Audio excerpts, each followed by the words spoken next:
Bonjour les amis! Aujourd'hui, nous allons reparler du calcul en ligne, c'est-à-dire du calcul quand nous écrivons les opérations sur une même ligne. Nous avons déjà vu cela dans la leçon calcul en ligne et opération à trous. Cette fois-ci, nous allons voir le cas où il y a plusieurs opérations à la suite.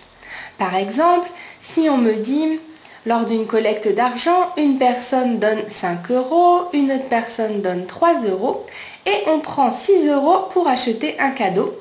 Combien reste-t-il d'euros?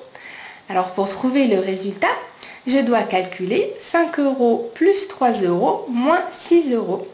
Dans ce cas, il suffit de calculer au fur et à mesure en ayant toujours en tête qu'on ajoute ou qu'on retire des pions ou qu'on joue avec les dés et les bâtons, comme on le faisait dans les leçons.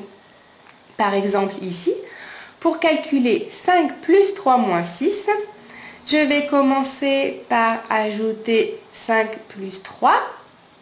Et 5 plus 3, je sais que c'est égal à 8. Puis on me demande d'enlever 6, donc il me reste 2. Si je demande maintenant 11 moins 3 plus 6 moins 7, faisons-le ensemble.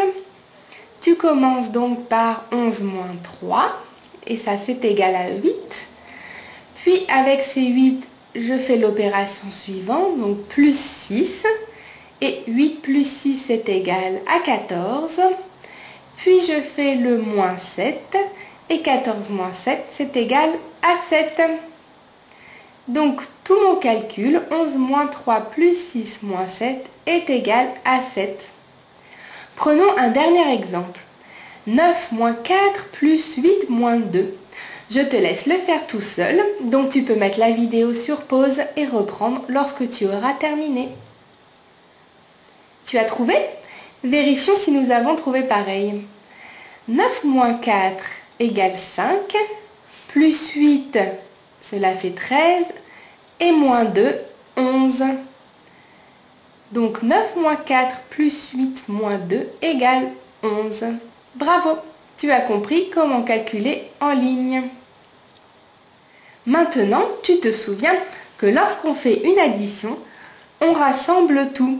Et donc, on peut s'amuser à faire des paquets différents, à les bouger, à les manipuler comme on veut. Il reste toujours la même quantité au total. S'il faut enlever des éléments, on peut aussi faire la soustraction à n'importe quelle étape, puisqu'on aura toujours rayé le même nombre d'éléments au final. Du coup, il est parfois très utile de bouger les quantités dans une opération pour trouver des paquets faciles à additionner ou à soustraire. Par exemple, si je dois calculer 57 plus 46 moins 56. En observant bien, je m'aperçois que je peux calculer d'abord 57 moins 56, ce qui est très facile puisque cela fait 1. Et il me reste à additionner 46. Et donc, je sais tout de suite que le résultat, c'est 47. Donc, au lieu de faire les calculs les uns après les autres, il est bien plus intéressant de regarder d'abord si on peut faire des regroupements plus faciles. Je te propose de faire un autre exemple. Calcule 43 moins 25 plus 27 moins 40. Je te laisse mettre la vidéo sur pause pendant que tu observes bien et que tu mets les nombres dans un ordre plus facile à calculer. Alors, comment as-tu fait?